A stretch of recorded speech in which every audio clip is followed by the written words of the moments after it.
F13 トップキャットを紹介したいと思います。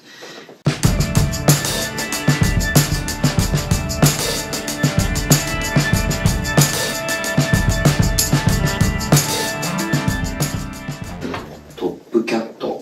もドラマの名前です。ちょっと何年ぐらいのかは忘れましたが、結構昔からある、ドラマの名前で、これドラ猫大賞、日本語に訳すとドラ猫大賞っていうドラマだそうです。トップキャット。アニメかな、アニメのドラマだったかな。はい。フライタグの、歴史自体が1993年に始まってるんですけど、1993年に作られたのがこのトップキャット。つまり一番最初のモデルになります。で、F13 トップキャット、このメッセンジャーバッグの形が、いわゆる、フライタグのクラシックシリーズと呼ばれる、永久欠板というか永久保存版というか、変わらない普遍的な形。で、この形自体は本当に1993年から、多少ね、マイナーチェンジはしているものの、ほとんど変わってません。すごく代表的なフライタグを代表するモデルの一つです。元祖ですね。元祖フライタグのメッセンジャーバッグになります。はい。はい。じゃあまず、このトップキャットの、特徴とかね、機能的なところから紹介していこうと思うんですけども、サイズがとにかく結構大きいです。僕と比べてもらうと分かるんですけど、だいぶ大きいですね。実際にメッセンジャーをしている人、バイク便のメッセンジャーをしている人に、プロトタイプをね、使ってもらったりとかして、使いやすいサイズをね、探って、この、サイズになったそうです。で、後ろには、ズレを防止するための腰ベルトもついてます。ここで勝負っていう人もね、中にはいるんですけど、僕はほとんど使わないんで、短くしてます。で、フライタグの代表的な、一番クラシックな形なので、トラックのタープの部分、それから、自転車のインナーチューブ、ここですね。内がインナーチューブの部分、それから車のシートベルトを使っている。横に布タグがついてます。これは他のね、シートベルトを使っているモデルもあるし、ですね。で、フライタグのトップキャットに関しては、一番最初に作られた時は、ここの、ネームタグが、違うタグでした。本当に最初期のものは、何もないかな。プロトに近いのは何もないんですけど、いわゆる、販売が開始された時、1993年に販売が開始された時は、フライタグの下に、リツアーですね。ツアー、旅行のツアー、リツアー、フライタグリツールっていう風に、入っていました。ブランド名も確か、フライタグリツールだったんじゃないかな。トラックのホロとして、長年旅をしてきたものが、カバンという姿に変えて、もう一度、あなたの背中に沿われて旅に出ると。再びツアーに出るっていう意味で、フライタグリツアーっていうタグがね、ちょっとなのでここ、高さが結構ある大きいタグがついてたんですけども、しばらく経って、フライタグのみに切り替わりました。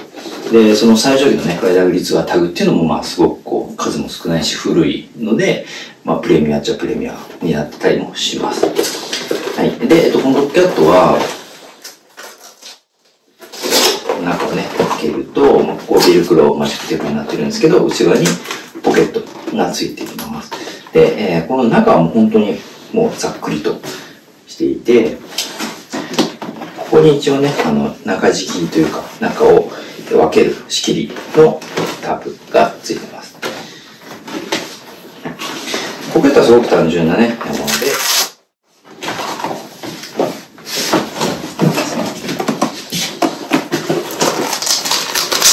はい、ここにもね、柄が入ってることが多いですね。裏側で使われると、仕切りの方なんかはね、あんまり見えないので、何も柄が入ってないことの方が多いですかね。はい。で、このトップキャット、このクラシックシリーズの形、現行で言うと、現行じゃないな。今まで4種類出てます。一番大きいのがトップキャット。で、その次に大きいのがドラグネット。で、ドラグネットより小さいのがラッシーという、この3つの形が、クラシックメッセンジャーバッグ SML という風に、なって、ラインナップになってました。1年後ですね、1994年にドラグネット。で、1995年にラッシーっていう、さらに小さい形が、出てきています。で、そこからまたさらにちょっと経って、2006年ぐらいかな、に、デクスターっていう、もう一つ、ラッシーとドラグネットの中間ぐらいのちょっとスリムなメッセンジャータイプも出ました。なので、クラシックメッセンジャーシリーズは、まあ、今まで4種類、4タイプあるよと、いうことになります。あとでちょっとだけその違うサイズのものをね、紹介します。はい。で、最大の特徴としては、ここに、2つね、ベルクロがついてると思うんですけど、ここで止めることができるよと。拡張するんですね。はい。かなりでっかくなりますよね。これで、こうすると分かると思うんですけど、だいぶ、ボリュームが増します。なので、途中でね、荷物が増えても、こう、フラップの止める位置を調整することで、ボリュームを変えられると。ボナンザとかにもね、ありましたけども、で、トップキャットクラシックシリーズはですね、この、実は、内側の、このボディのホロがですね、押し込まれてるんですけど、引っ張り出せるんですよね。ビーンと。引っ張り出す、こんな感じに、なんじゃこりゃって。捕食するときのクリオネみたいになってるんですけど、実はこれを、ここにも、まあ、ベルクロがついていて、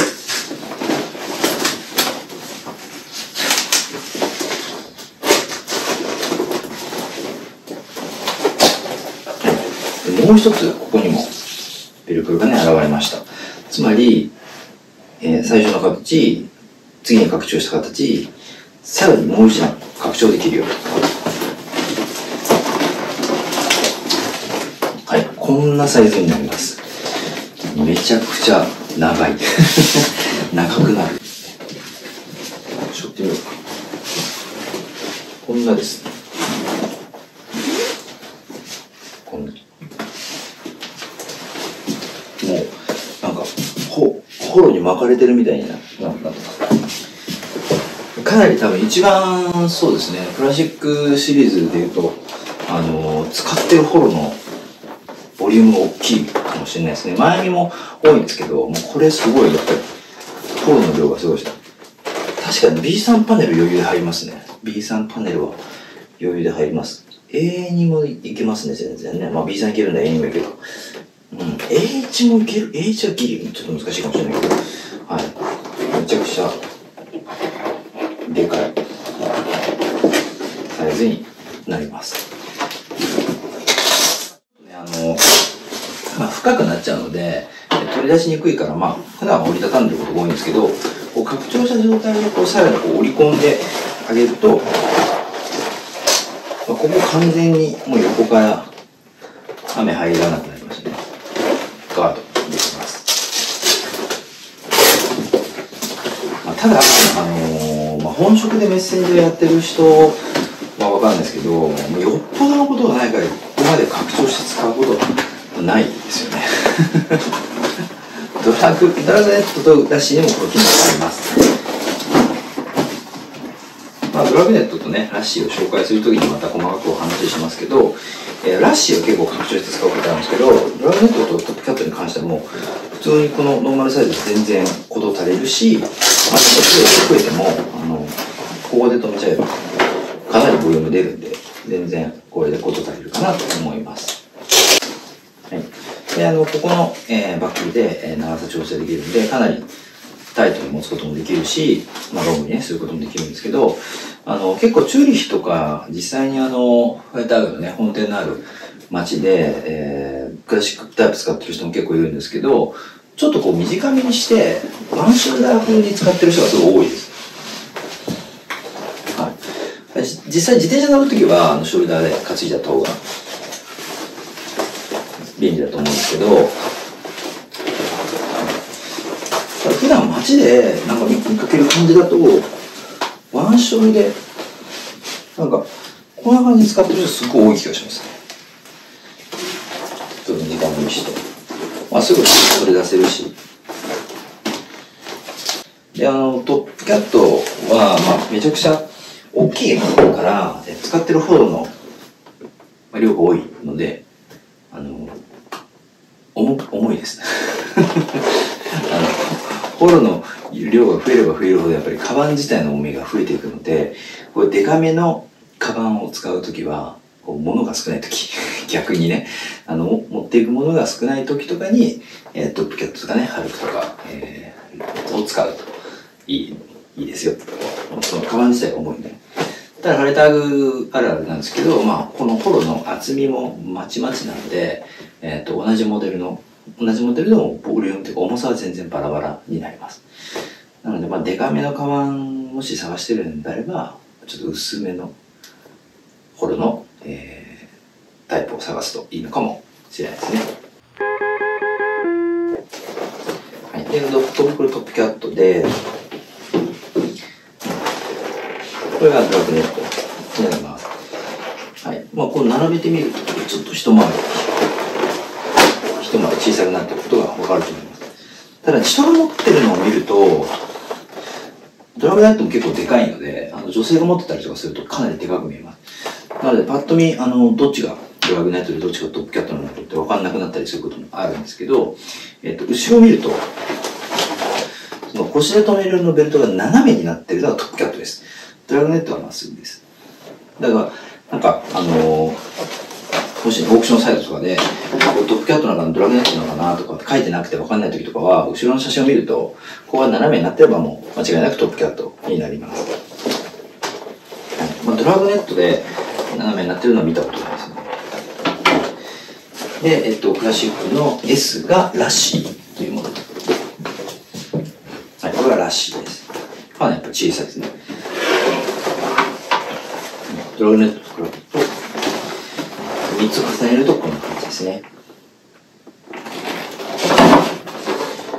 ラッシー僕大好きなんですけど、またこれはラッシ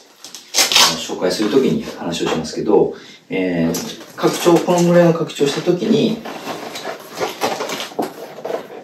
これだとマックス拡張すると A4 が入るぐらいのサイズですね。で、ラッシュはポケットが結構見えることが多いので、ポケットで遊べるというか、ポケットの柄で割と遊べるラッシュ大好きです。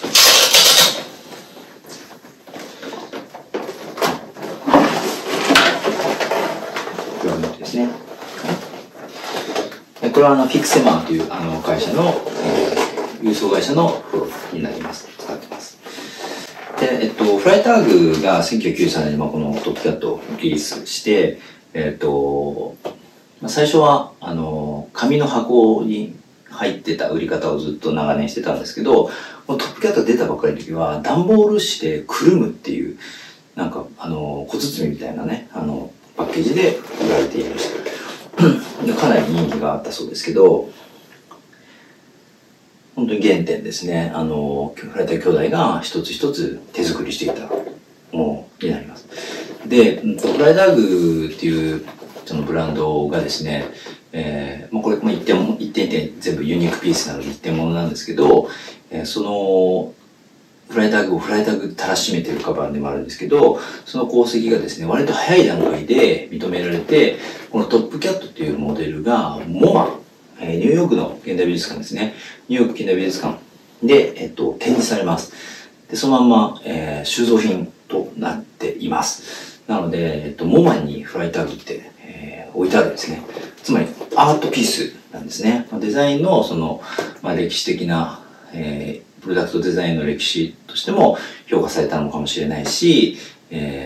アップサイクルの活動の、一端として評価されたのかもしれないんですけど、美術作品、アートピースとして、ニューヨーク近代美術館に、コレクションされています。で、コレクションされたのは2006年だったんじゃないかと思うんですけど、そうですね。それぐらいの時期に、収蔵されました。だからフライタグってアートピースでもあるんですよね。それはすごくやっぱり画期的な、事件ですよね。で、一番最初に作られた、最初期のモデル、トップキャットの、プロトタイプのようなモデル、一番最初に作られたものは、ニューヨークじゃなくて、チューリヒ、スイスのチューリヒの、デザインミュージアムに確か、収蔵されていたと思います。ニューヨークの方のは、ちょっと柄が入ってるやつで、リツアーだったかな、リツアーだったんじゃないかと思うんですけど、チューリヒの美術館に入ってるのは、タグがない、本当にグレージの、本当にプロトタイプみたいなやつだったと思います。はい。で、僕のトップキャットは2つしか持ってなくて、もう1つがこちらのピンクのトップキャットになります。この2つしか僕は持ってないです。こっちは中も全部ピンクです。内側の仕切りだけクリップですね。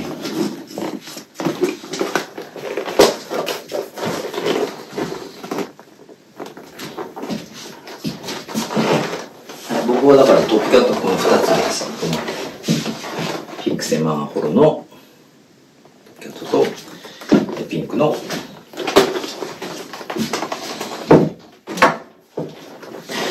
こちらは、友人から、4、5年前かなに譲ってもらったものなんですけど、こっちのトップキャットに関しては、初めてチューリヒに行った時に、タワーの本店ですね、チューリヒのフライタグ本店の、で買いました。2009年だったかな。はい。なんかやっぱ本店で買う。で、最初のモデルを本店で買えたっていうのは結構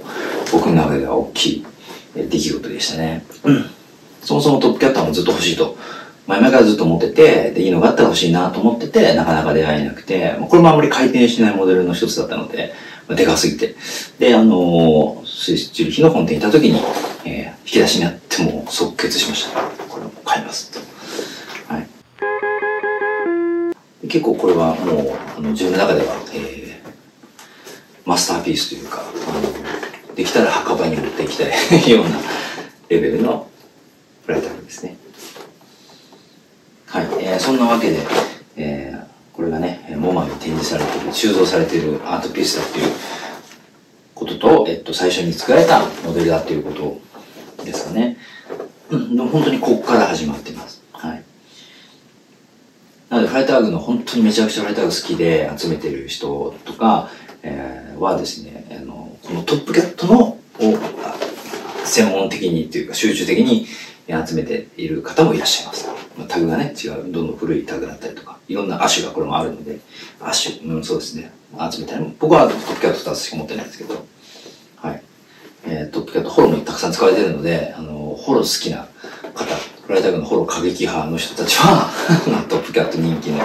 モデルです。ただ残念ながらも今店頭にはないんですよ。引き出しに入っているものを見て確認するっていう書き方はできなくて、オンラインでの購入のみになるので、そこはちょっとね、残念なんですけど、